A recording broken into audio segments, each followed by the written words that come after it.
In many rural parts of the U.S., especially in states like Texas, Alabama, and Florida, farmers are struggling against a growing threat: wild hogs. These aren't just a few stray troublemakers. Sometimes, entire herds of hundreds sweep through the fields in the dead of night.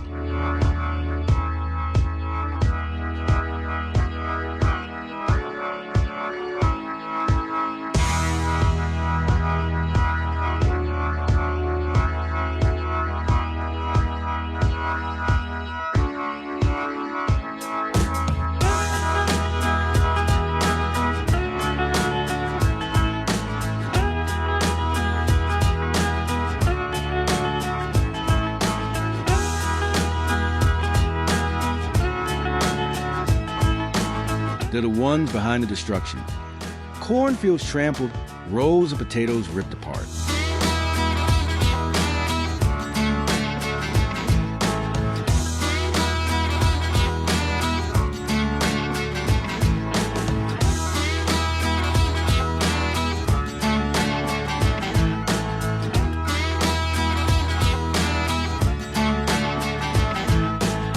And it doesn't stop there. They attack livestock, spreading diseases that can infect farm animals and even pets. What worries people most is that they're multiplying fast and getting bolder in just one night. The damage can cost thousands of dollars.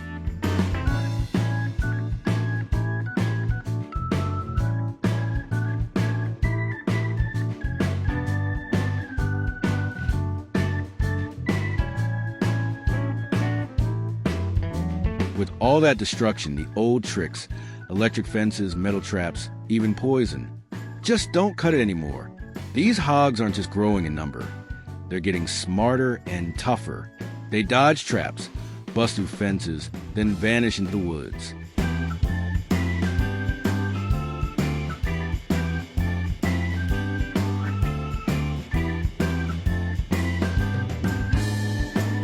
So, in places like Texas and across the South, some farmers came up with a new defense: digging deep trenches around their fields, turning their farmland into a fortress.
These ditches may look simple, but they're a surprisingly effective line of defense.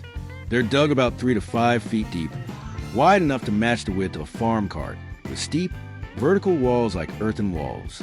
When wild hogs approach the crops, they either fall in or are forced to turn back. No electricity, no chemicals, no round-the-clock supervision, just quiet trenches, standing guard over the fields.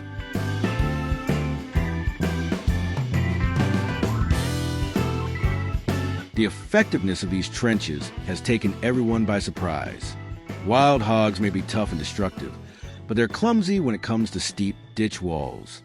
They can't jump over, and if they fall in, there's no way out. Some pace back and forth, trying again and again, only to give up in the end.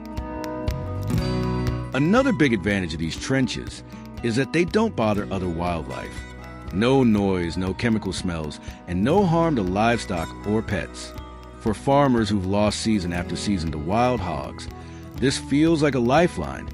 It may be an effective solution, but building a proper defensive trench is no easy task.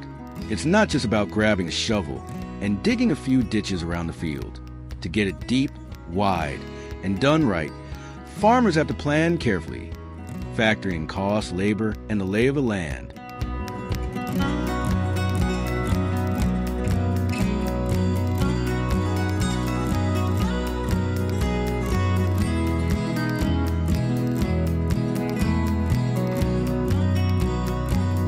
first big hurdle is cost. For farms that stretch across dozens of hectares, with perimeters spanning kilometers, renting excavators, bulldozers, and hiring operators can run up tens of thousands of dollars. It might sound simple, but every meter of trench adds up: labor, fuel, and the time it takes to get the depth and slope just right. But it doesn't stop there. Once the trench is dug, a new challenge shows up: maintenance. Heavy rain can wash dirt back in, filling the ditch and making it easy for hogs to cross.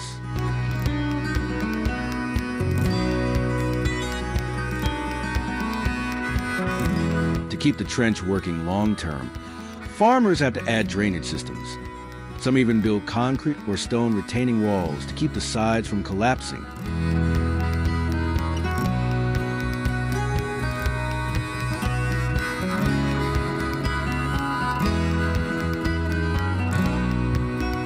And then there's the risk of accidents.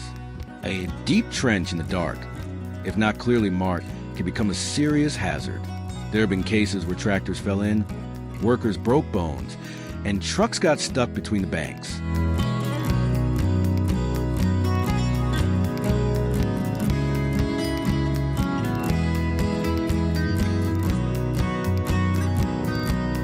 That's why farmers have to install reflective markers, build small bridges, or lay down crossings for people and vehicles.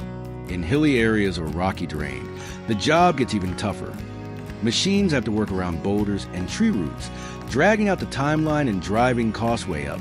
What sounds like a simple fix often turns out to be anything but.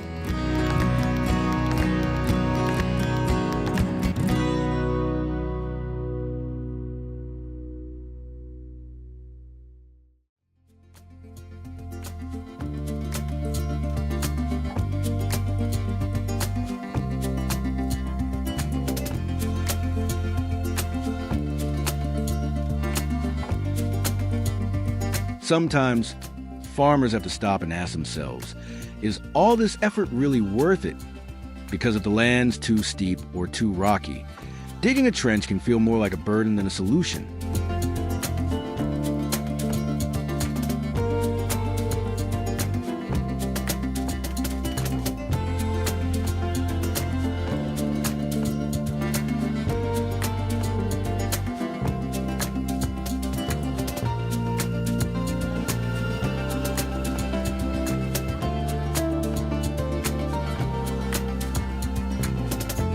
It works, but it's not for everyone and not for every place.